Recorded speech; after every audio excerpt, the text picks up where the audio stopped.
What's going on, man? Welcome back to the basement. I'm Ron. And before we get into fantasy football, before we get into my top 10 lessons learned for week 13, we have maybe the biggest announcement we've ever had on this channel. This video, this entire channel is now sponsored by Manscaped, the best men's grooming products in the entire business. And it's all because of you guys, because you guys have been blowing up the videos, the subscribers, the likes. I was going to reach out to them in the offseason to try and set up a sponsorship deal because this is a company that I'm interested in. But they hit me up. You guys have been blowing up the channel so much since the summer that they decided, we're going to reach out to this kid, set him up with a sponsorship. So now we are officially sponsored by Manscaped. Use promo code RON for 20% off and free shipping on Manscaped. And the best thing that you can come around, pick up for the holiday season is the Performance Package 4.0. You can get it for your brother, uncle, dad, brother-in-law. You can even get it for your lady friend. I know some of you guys out there in the basement got girlfriends as well. You can go out there, get that for them. Perfect for the holidays. Now, I've had my fair share of horror stories. When you're in 7th grade, 6th grade, when it used to be times like this, to grind like this, it was tough. Sometimes it looks like a murder scene. You have scissors, you got arts and crafts supplies. You're messing around like an idiot, and then even later on, I know some guys that still, don't have it all together. And when you go down there on, below the waist, you shouldn't be getting, cuts and scratches and bruises. It shouldn't be a crime scene down there. It should be something very elegant, very precise. And that's what you're getting inside of the Performance Package 4.0 with Manscaped. You're going to find the signature Lawnmower 4.0. Now, let me tell you guys, this thing right here, I pride myself on never, ever promoting anything to you guys that I wouldn't use myself, that I don't enjoy myself, that I don't believe in myself. So they sent me the whole Performance Package 4.0. Look at this. December 1st. And they said, okay, you can start advertising as soon as December 1st. I wasn't going to, say, oh, yeah, this is amazing without ever trying it. So I sat down on Saturday, took out a chunk of time, and we went to work. We went the whole 9 yards with this thing. And with the Lawnmower 4.0, it's an electric trimmer that has proprietary advanced skin-safe technology to reduce cuts on your nuts. There was nothing. Clean. Like a baby's ass down there, fellas. There was no cuts, scrapes. There was no hardships. There was no crying. It was perfect. It's also waterproof. It also has a nice little light. So, in the dark, just so you can get a nice little precise cut. Now, it also comes with all the works. The Performance Package 4.0, you get the Crop Preserver and you get the Crop Reviver. Anti-chafing ball deodorant, moisturizer, toner, all of that in these two. Now, when I went down to work on Saturday, I didn't just do, the razor and half-ass it. No, we put all of this on there. We did, lathered it up in some deodorant, did a little spritz of the Crop Reviver, and it is smelling beautiful down there. Now, I also want to say, I didn't get that in my package, but in the Performance Package 4.0, when you go out there, you purchase it, you also get the Weed Whacker, which is an ear and nose hair trimmer, which is also waterproof and has a 9,000 RPM motor-powered 360 degrees rotary dual-blade system. It's amazing. Nobody, not even Santa, around this time of the year, wants hairs under their chimney. And Manscaped is going beyond the groin with their new refined cologne, which offers a light yet masculine, pleasing fragrance that will leave your lady on the naughty list this year. It's made with hypoallergenic ingredients that are vegan, cruelty-free, dye-free, and paraben-free. 'Tis the season to load up on Manscaped products, so get yourself your dad, your wife, your lady friend, your brother, even your aunt maybe, your friends, the Manscaped Performance Package 4.0, and when you use my promo code RON, R-O-N, it's right here. It's going to be in the description, it'll be down below in the comments. Please, fellas, hop on there, take care of your package this holiday season. Use promo code RON for 20% off and free shipping. Now, I'm telling you guys, they wanted to hop on here with us, sponsor our channel, our brand, because they believe in me. They love you guys. They say, you guys, great fan base out here supporting every video, watching videos, leaving likes, comments. So if you want to support me, support the brand, make sure you check out the Performance Package 4.0. Check out the Lawnmower. Check out all the products that they have over on Manscaped. Now, back to our regularly scheduled programming. Our top 10 lessons learned. Let's go. Thirsty, trying to choose. I know I'm pretty cool. My nitty babe. All right, fellas, let me take this off the screen. Let's get down to business here. I know that was very long-winded, but I am super, super grateful for you guys. You guys have made everything that has happened to me, the idea that I could sit down here, talk football with you guys without having to, go to school and deal with a bunch of other stuff and just, sit at home and kind of pursue my dreams, all because of you guys. So I love you guys. But our first top 10 lessons learned is a good one. It's a good one. It was Javonte Williams' breakout season this week. And I know we had a lot of guys, a lot of naysayers this year talking about, Javonte Williams isn't this, Javonte Williams isn't that. In the barbershop, Chief Keef ain't this, Chief Keef ain't that. But Javonte Williams is that guy. The champ is here. And I talked about in the offseason that I love Javonte Williams, that Javonte Williams is the next guy up. Melvin Gordon isn't going to be there or, hinder him. And he has a bunch of outs, he could get hurt. And of course he got hurt this week. And this was, the first time all offseason or all season where, Javonte had one shot, one opportunity to seize everything he ever wanted. He came out there and killed it. He had 178 yards from scrimmage, most among all running backs in week 13, 29.8 fantasy points, most among all running backs, 76 receiving yards, most among all running backs, 3.17 yards per carry after contact, most among all RBs. And I know that Yates says 2022 stock, but man, this guy is so talented. He can do it all. He did it in the passing game. He did it in the run game. He just always makes the first guy miss, and it's wheels up. Now, here's the thing with Melvin Gordon. He's hurt. He could come back as early as this week, and then it goes back to a timeshare. But I truly do believe that after we saw 1 week of Javonte, that I'd be shocked if they don't go out here and give Javonte, maybe like 65% of the opportunities and relegate Melvin Gordon to kind of, how it is with, Aaron Jones, A.J. Dillon, Aaron Jones and Jamal Williams back in the Packers days. I have a tough time seeing after the Javonte breakout that they're just going to go back to an even split. This is what needs to happen. Javonte Williams all season has been more efficient than Melvin Gordon, more explosive. He was the only touchdown in this game. I don't see them moving away from Javonte. At least I hope not. But at least we know on the surface that Javonte is a very talented running back. Just from, 178 yards, RB1 on the season in his first start ever as a lone back. That's all we could ever ask for. Now, in this game, this was a painful, painful game. We had Denver versus Kansas City on the Monday night game. And my other takeaway, Denver's hubris, the confidence to go out there and not draft a quarterback in this draft was insane to me. This was a really tough game to watch. I couldn't imagine being Vic Fangio and thinking I could coach my way to the playoffs with Teddy Bridgewater and Drew Lock as my quarterbacks and go out there and take a defensive player. And he for sure thinks that he has playoff dreams, because it wasn't even like, I could honestly understand it if he was like, all right, I like what we've seen in Drew Lock. He's a young guy. Maybe he can develop, take that Josh Allen third-year leap. He genuinely thinks that he has a playoff chance or that he has not even just a playoff chance, but just a chance to, make noise in the playoffs, because he's been using Teddy Bridgewater over Drew Lock all season. So he's not even seeing the potential. In my opinion, with Drew Lock, you have to see the potential of what he looks like long-term, because if you are just using Teddy Bridgewater on a team that's not, like if you're using Teddy Bridgewater to go all the way, it's got to be a team that looks like, I can't even think, like it would have to be a team that looks like, Ryan Tannehill with Derrick Henry, or it's tough. It's just so delusional to think that you could get there with Teddy Bridgewater because you could coach a defense so well. Now, regardless, as I said, awful game. I had to turn it off after a certain point. It was 22-3 the entire night. There was a garbage time touchdown from Javonte Williams late that made it 22-9. The defense was the only reason that it's close. So I'll give that to Vic Fangio. The defense looked great, but you're not going to win in the National Football League by, just playing really good defense and having Teddy Bridgewater at quarterback. And to me, I said it at the time. So don't say that this is recency bias or anything like that. I said it at the time. You can go back to my Justin Fields video. It makes no sense. From a process standpoint, I don't care if Justin Fields or Mac Jones are busts, right? Mac Jones already looks great. Fields already looks great in the spots that he's played. I don't care if either of those guys bust and they're the next Sam Darnold, Blake Bortles type guys.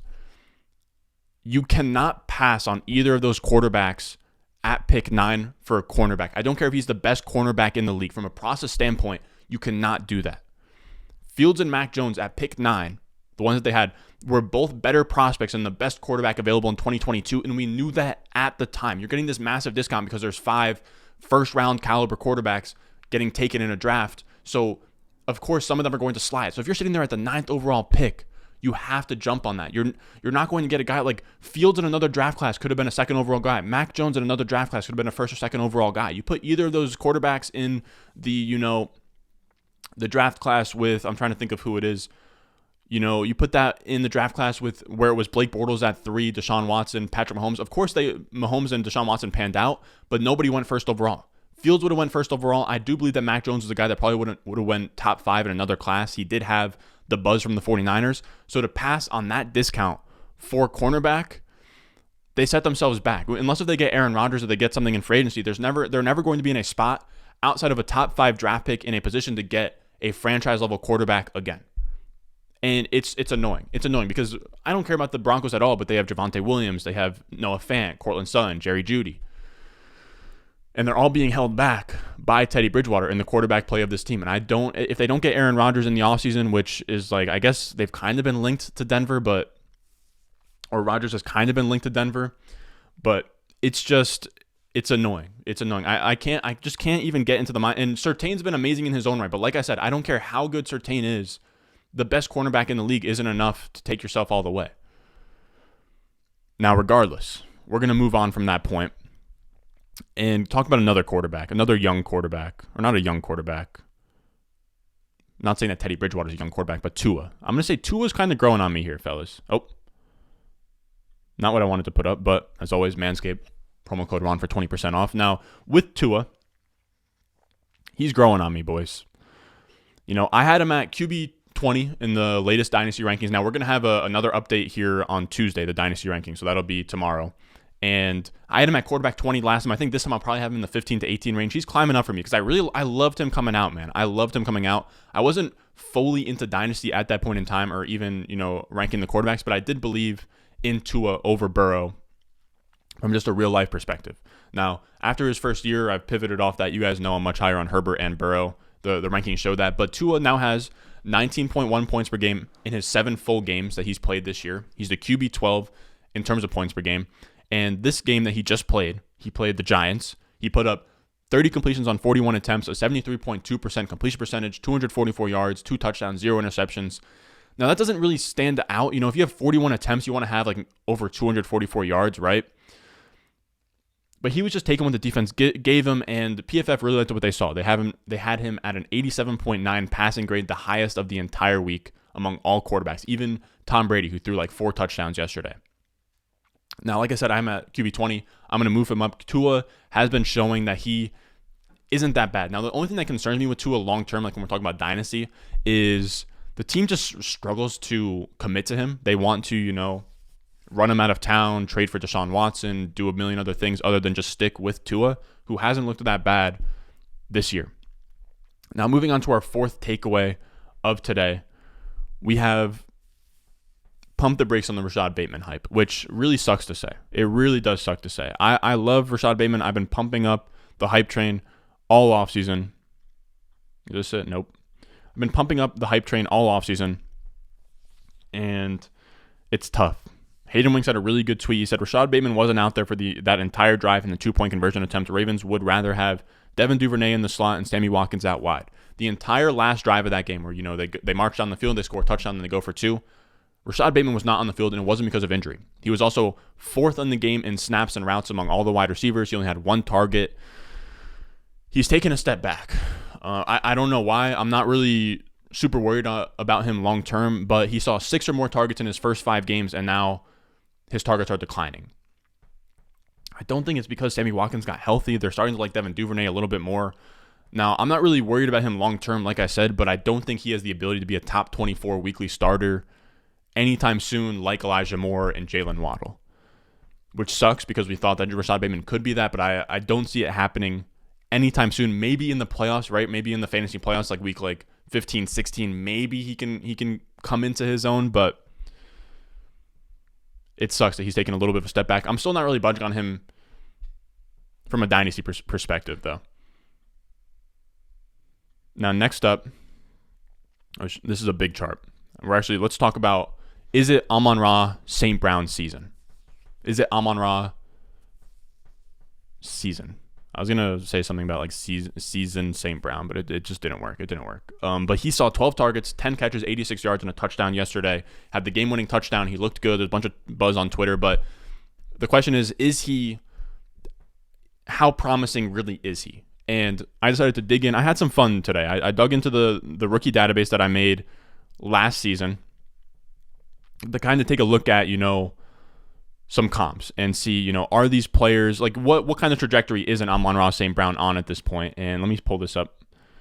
And this is the trajectory he's on. So this is taking into account his points per game, his PFF receiving grade, and his prospect grade from Player Profiler. So it takes into account the quality of prospect, how he's doing on from film in year one, and how he's doing in terms of production in year one, and kind of matching up what other wide receivers look like that in year one. Now, we don't know if Amon-Ra St. Brown is going to face plant. I would probably argue that he won't, but he has some decent names here. Now, remember, we're dealing with a 4th-round draft pick, so there isn't anybody crazy on here, but you're looking at a ceiling of, guys like Mike Wallace, Julian Edelman, John Brown, Deontay Johnson's a good one, Will Fuller's a good one, Darnell Mooney, Marquise Brown's a good one. Now, Marquise Brown only shows up because his prospect profile was so bad, but he still was a 1st-round pick. So I don't know if I would even include him in there, but as you guys can see, there's a lot of misses as well. There's only 4 players on here with top 24 seasons. We're looking at guys like Mike Thomas, Antonio Callaway, Dante Pettis, Donnie Avery, Jacoby Ford, Kiki Kuti. Kiki Kuti seems like a decent comp for him, but I did like him coming out. If he had 1st or 2nd-round draft capital, I would have had him, as like a top 5 or 6 wide receiver. Just that he didn't get the draft capital, but that's kind of where we're at on Amon-Ra St. Brown. So it kind of reminds me of, Darnell Mooney, Gabriel Davis. They both show up in his comps on here. So he kind of reminds me of a guy in that range. So that's kind of what so when you're thinking about like valuation of Amon-Ra St. Brown, that's what we're looking at, Darnell Mooney, Gabriel Davis this time last year. Now, I will say on top of that, Amon-Ra St. Brown, he's not going to be relevant for seasonal. That's much more of a dynasty lens. Now, while we're talking about rookie wide receivers, we're talking about Rashod Bateman, Amon-Ra St. Brown. Let's address the elephant in the room real quick, fellas.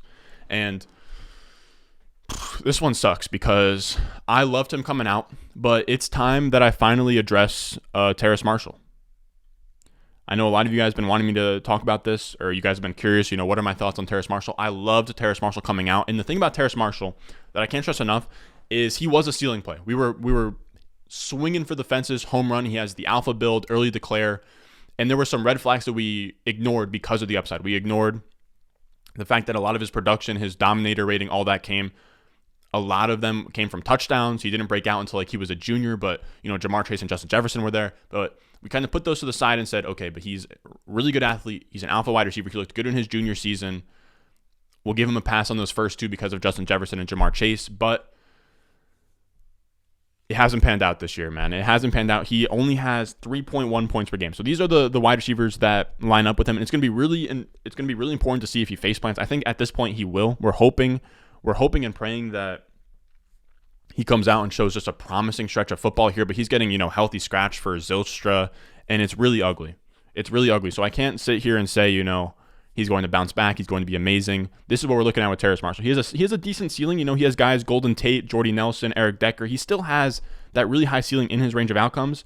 But you're also looking at, Marvin Jones, Nelson Aguilar, DJ Chark, Rashard Matthews, guys that I don't even know. I've never even heard of John Baldwin and Devier Poser. So he's still in the range where he could flirt with top 24 numbers. Only 2 of the wide receivers on this list haven't posted a top 24 season, but that massive upside, AJ Brown, DK Metcalf type stuff that we were talking about in the offseason, probably a done deal at this point. Now, he could be the next Michael Pittman where he sucks in year 1, he comes out in year 2 and is crazy like Michael Pittman, like DJ Chark, but I'm not really going to bet on that. It sucks to say, but I think 2021 is pretty much done for Terrace Marshall, unless he puts up a stretch down at the end of the season.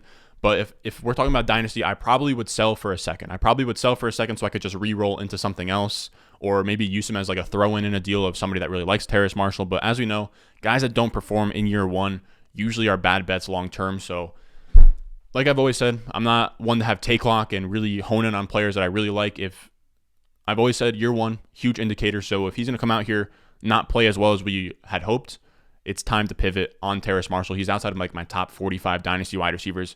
It's ugly at this point. I still am, I like the idea that he could be the next Michael Pittman, but I'm not going to bet on it in dynasty. Maybe like seasonal next year if he's like a 12th round draft pick. Sure, I'll sprinkle him in here and there, but pretty much cutting ties with Terrace Marshall, which sucks, man. It sucks.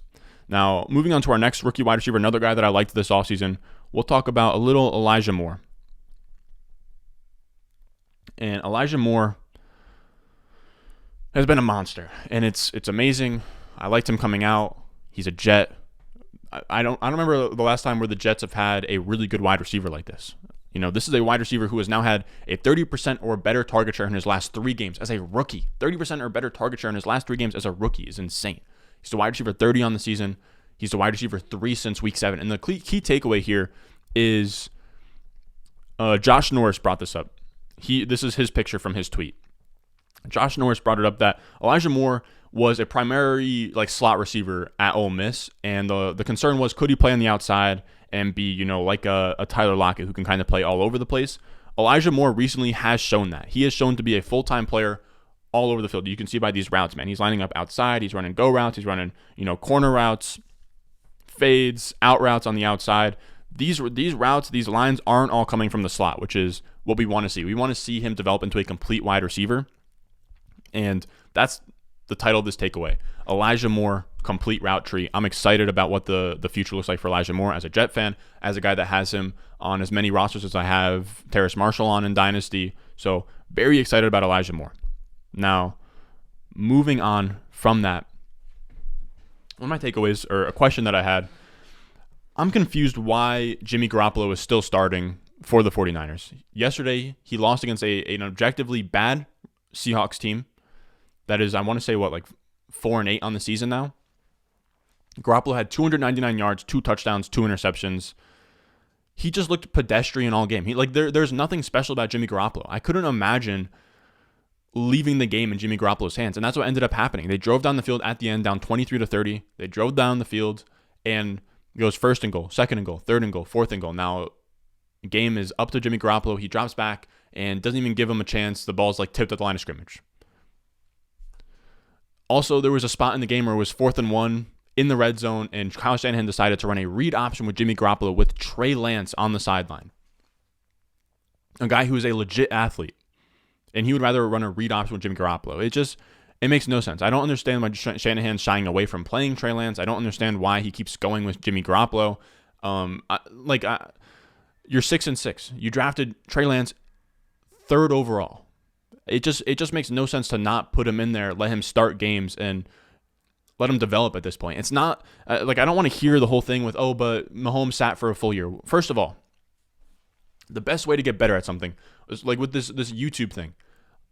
I could have, sat back and just, kind of you can watch all the YouTube videos in the world, but until you turn the camera on and you deal with stuff on the back end and you figure out what happens with scheduling and putting up content and, going on other people's podcasts, you can't get a feel for any of that until you just put the camera on and you try it yourself. There's going to be mistakes, right? I have a ton of really bad videos. I have a ton of videos where I screwed up the audio or something like that. But in my opinion, the best way to learn anything isn't just from, sitting back and watching somebody, especially Jimmy Garoppolo. It's not like he's sitting back and watching Tom Brady or Aaron Rodgers. It's not like, it's not like he's sitting back and watching a savant at his craft. It's Jimmy Garoppolo. They're 6-6. And the whole thing with Mahomes, even if sitting for that full year really did help him, Alex Smith had a reason to keep starting. He was 10-6. They won the AFC West. They won the AFC West. We're 10-6. The 49ers are 3rd in their division, and they're 6-6. It's not the same situation. I don't understand why Trey Lance wouldn't be thrown in, put him in there, let him go out there and ball. I don't understand. If Kyle Shanahan is such an offensive guru, he can structure an offense around Trey Lance, and it would probably be even more, high scoring and efficient with Trey Lance in there. When you have so much success in the running game without even having a mobile quarterback, that's why on the Ravens, Lamar Jackson, right? He makes the linebackers have to think and freeze and, keep their eye on Lamar Jackson on every handoff because of read options. That's why Gus Edwards, a guy who isn't anything special, has had a 5 yards per carry his entire career. Same with Devonta Freeman looking good this year. When you have a quarterback who is mobile, it opens up things in the passing game.